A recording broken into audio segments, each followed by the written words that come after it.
আমি বিদ্যালয় থেকে আসার পর আমার বাবা আর যে অনুভূতি এবং আমার হাতে যা থাকবে তা দেখার জন্য তার আকর্ষণ বেড়ে যায়।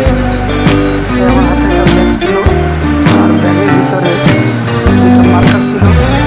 সে তার মার্কারটা বের করে সে লেখা শুরু করছে পুরোরই।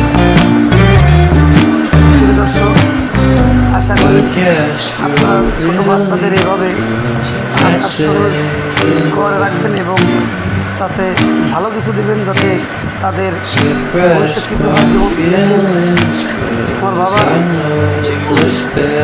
মার্কার ধরার যে স্টাইলটা আসলে খুব সুন্দর, আমার পছন্দনীয়।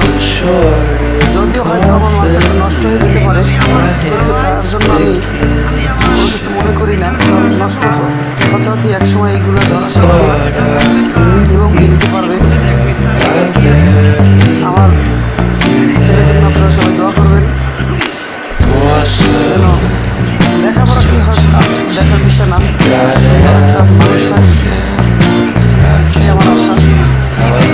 এবং বাবাকে পেলে অনেক খুশি হয়, সে অনেক আনন্দ থাকে।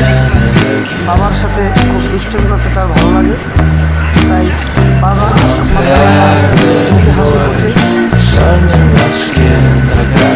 ব্যাগের ভিতরে দেখলে আর কী আছে সেজন্য সে হাত ঢুকে বসতেছে, দেখে কিছু পায় কিনা। পায় না, তাই সে ব্যাগটা উল্টো করে ঢেলে দিল। ঢেলে দেওয়ার পর একটা বিস্কিট পেয়েছে।